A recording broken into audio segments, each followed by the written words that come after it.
કચ્છના અબડાસામાં bogus RTO લાયસન્સના કૌભાંડનો પર્દાફાશ થયો હોવાનું સામે આવ્યું છે। યુવાનો પાસેથી રૂપિયા લઈ ભુજ આરટીઓ કચેરીના બોગસ હેવી લાયસન્સ ઇસ્યુ કરાઈ રહ્યા હતા।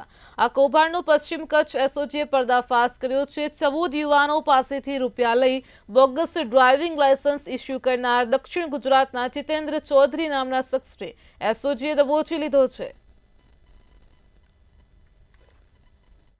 પરિવહન ને બીજી સૌ પ્રાથમિક રીતે પરિવહનમાં ને બધામાં ચેક કર્યા અને પછી આરટીઓ અધિકારીને પણ એમણે એમની પાસેથી માહિતી મંગાવી તો એ લાયસન્સ ખોટા હોવાનું જણાઈ આવેલું હતું।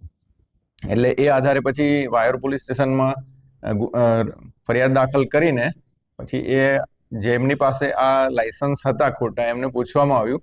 એટલે એમણે એક પિન્ટુ ઉર્ફે જીતેન્દ્ર નામના ઈસમનું નામ આપ્યું કે જે સોનગઢનો છે, એણે આ બનાવી આપેલા છે। એટલે પછી પિન્ટુ ઉર્ફે જીતેન્દ્રની ધરપકડ કરવામાં આવેલી છે અને હાલમાં એ રિમાન્ડ ઉપર છે।